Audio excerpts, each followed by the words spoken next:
నిజాయితీకి ధైర్యం ఎక్కువ. తప్పకుండా నేను ముమ్మాటికి ఒక తెలంగాణ బిడ్డగా, రేషం గల్ల బిడ్డగా, ఏ తప్పు చేయని అనా పైసా అవినీతి చేయని బిడ్డగా చెప్తా ఉన్నా. ఏ విచారణ అనేది ఎదుర్కోవడానికి నేను సిద్ధం. ఇందులో శశబిషలు లేవు.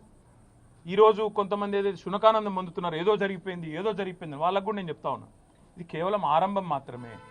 ఒక మీ పిటిషన్ను మీ విచారణను కొనసాగించుకోమని చెప్పింది హైకోర్టు తప్ప హైకోర్టు ఏమి నాకు శిక్ష వేయలేదు, నేనేం నేరం చేసినా అని చెప్పలేదు, లేదా నేనేదో తప్పు చేసినట్టు అంతకంటే చెప్పలేదు, కనీసం స్కామ్ అన్న మాటను కూడా వాడలేదు. కాబట్టి నేను పాత్రికేయ మిత్రులను కూడా కోరుతా ఉన్నా, ఇదిగో పులి అంటే అదిగో తోక, దయచేసి ఆగం కాకండి.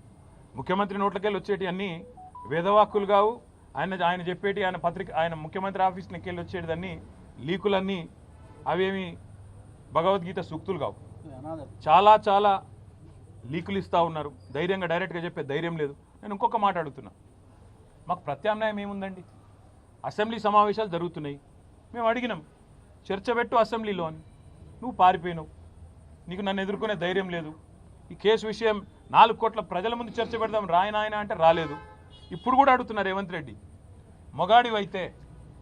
నువ్వు మగాడివైతే నీ జూబ్లీ హిల్స్ ప్యాలెస్లో చర్చ పెట్టు, లైవ్ టీవీలు ఇట్లనే పెట్టు, నేను వస్తా.